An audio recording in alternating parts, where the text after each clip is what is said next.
Something I've been struggling with lately is fabbing and like corn. Um, I say corn. I think most of you know exactly what I mean by that. I'm not gonna say it with a P because I don't know what YouTube allows. But um, in the last like 60 days, as my like mental health has gone down, due to various reasons, I could see like a growth in fabbing and watching corn when I'm sad or lonely or bored, I guess you could say, bored and alone. But I just want to talk about that today because I think everybody talks about that. It's something that everybody's like, oh, we shouldn't do it, but I'd be a hypocrite if I told you not to do it and then do it myself. And so I just want to like journalize it because then one, that can help me stop fabbing, watching corn, and two, if anybody actually watches these, I can maybe inspire them to stop or inspire them to never watch corn. And honestly, I was thinking about it this morning in the shower, and I was like, why would you ever even watch corn? Because it's depicting a picture of something fake, per se. It's not real, obviously. One, it's not real. And two, it's just teaching us young men to objectify or sexually use a woman, or man, whoever you are. And as a young man, that's not good. We shouldn't be looking at women as objects. We should be looking at women as, very important pieces of our lives and very important pieces of our society. I don't go out there and look at a woman and say, oh, I just want to do the deed with her. I should go out there and say, oh, she's a lovely woman who is hardworking, who's funny, who's smart, and then she's beautiful. And that's someone I'd want my children to be raised by, not someone that I just want to objectify or use. But I think in that sense, corn and fabbing takes away from the loving woman for who she is, and then just it is ingrained into young men's minds to use them.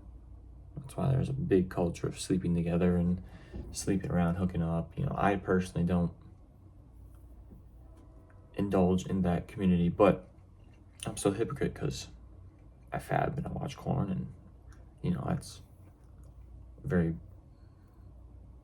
it's like the beginning of that culture, if you must.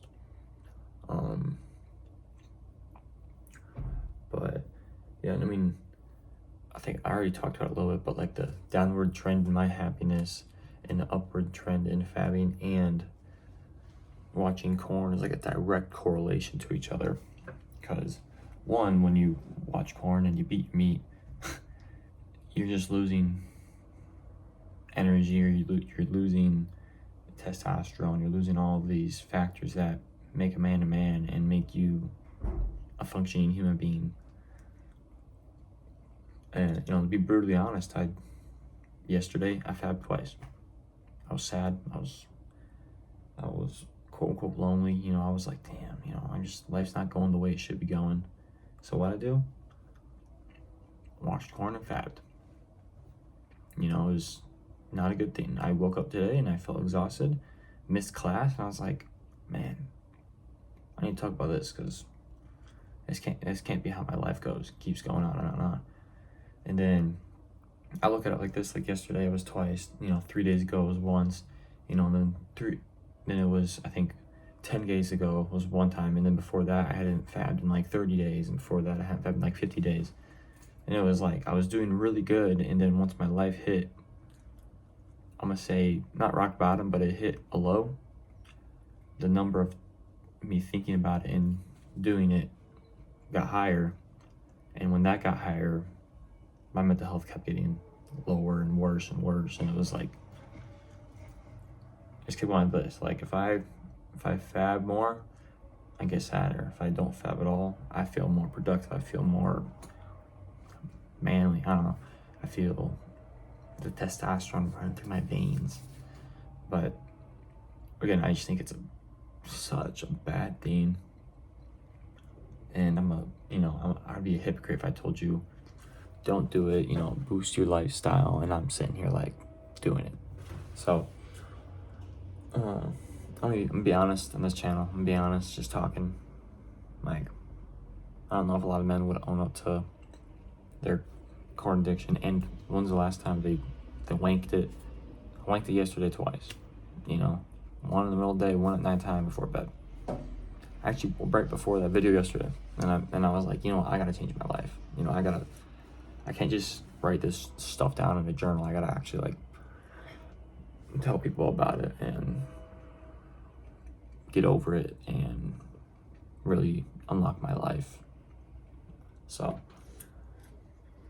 yeah, my name's Reed, Philip Reed, and I'll see you guys in the next one.